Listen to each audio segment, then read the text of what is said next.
this will be an interesting trip. I have no idea what's going to happen, but you are well represented.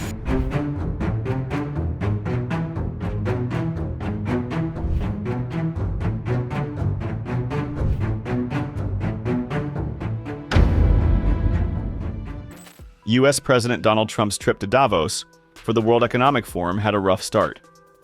Air Force One turned back to the U.S. after a minor technical issue forced the president's plane to abort its flight to Switzerland about an hour after takeoff. President Trump later switched to an Air Force C-32, a modified Boeing 757, typically used for shorter domestic flights, and resumed his journey to the World Economic Forum in Davos just after midnight. The White House informed that the earlier decision to return to Washington, D.C. on Tuesday night was made out of an abundance of caution after the crew identified a technical issue. A White House pool reporter traveling with the president noted that lights in the press cabin briefly flickered shortly after takeoff, though no additional details were given. Secretary of State Marco Rubio and White House Chief of Staff Susie Wiles also accompanied Trump in his Air Force One. It remained uncertain whether President Trump would reach Davos in time for his scheduled 2:30 p.m. local address on January 21st, which corresponds to 8:30 a.m. Eastern. Following the speech, he is slated to hold meetings with multiple global leaders, some of whom have pushed back against his remarks on annexing Greenland and his proposal for a board of peace to monitor the Israel-Hamas ceasefire in Gaza. Ahead of his departure for Davos, Trump told reporters, "We're going to Davos. This will be an interesting trip. I have no idea what's going to happen, but you are well represented." I'm going to Davos. I believe it'll be very successful, the trip. The country's never done better. We have $18 trillion plus coming in. We've never had anything like it, and no country has had anything like it. Prices are way down.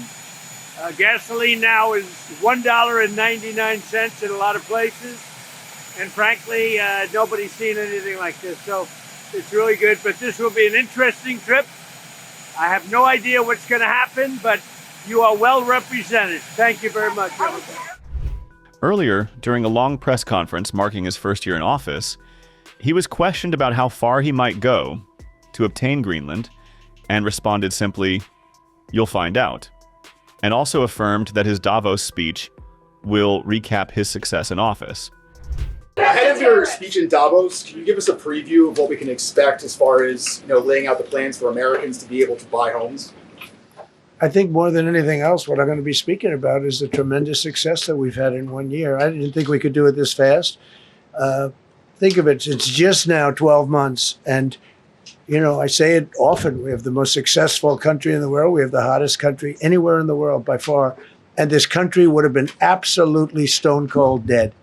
And I'm going to be talking about it. I'm going to be, because, a lot of them could use some of the advice as to what we did.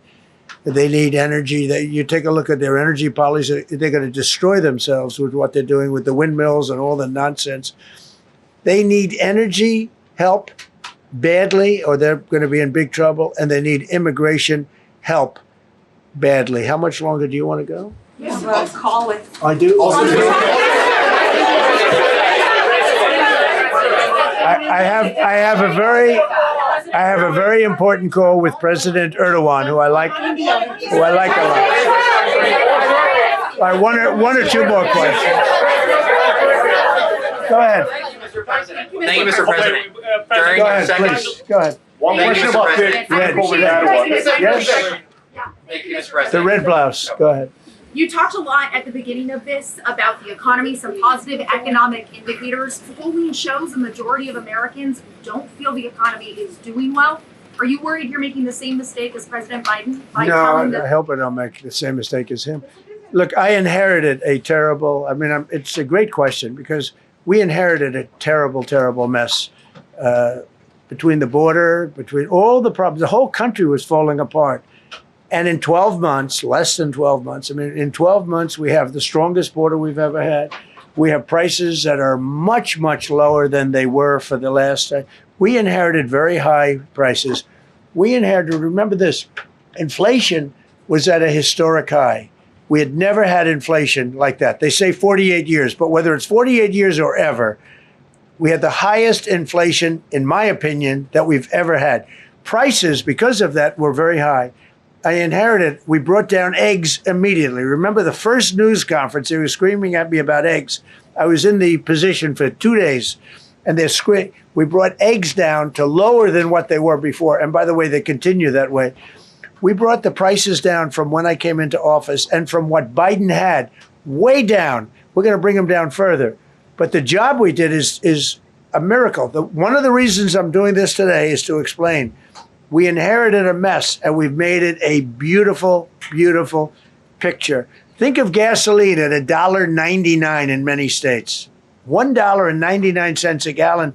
It was $4.50, $5.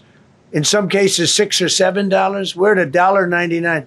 And energy is so big that with energy, everything else comes down. But the prices are coming way down. And we're going to bring them down further.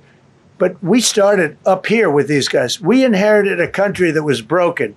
We inherited a country, and I have a very warm spot. We've done very well with Venezuela. And by the way, that even in itself is going to help us bring down the oil prices. I mean, the Venezuelan oil, we've taken 50 million gallons of oil. We've taken 50 million barrels of oil out of Venezuela in the first 4 days.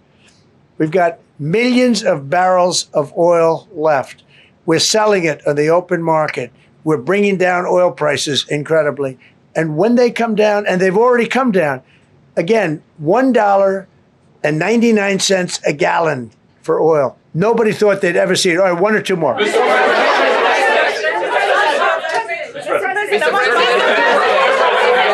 ahead, go. Yes. President, Yes. I want to ask you about Iran. Is the military option still on the table? And can you assure us that the killing in Iran has stopped? And when regard to the Peace Council, which members have to pay $1 billion? So with Iran, are you from Iran? No, I cover the White House. Where are you from? I'm Palestinian American.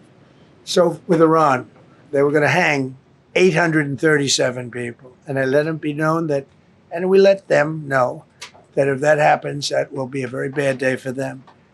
And they decided not to do it. They didn't hang the people. I can't tell you what's going to happen in the future, but supposedly they've taken that off the table. But they were going to, last week, they were going to hang on Thursday or Wednesday. They were going to hang, I think, 837 people. And they didn't hang anybody. So we're just going to have to see what happens with Iran. Is the military option off the table?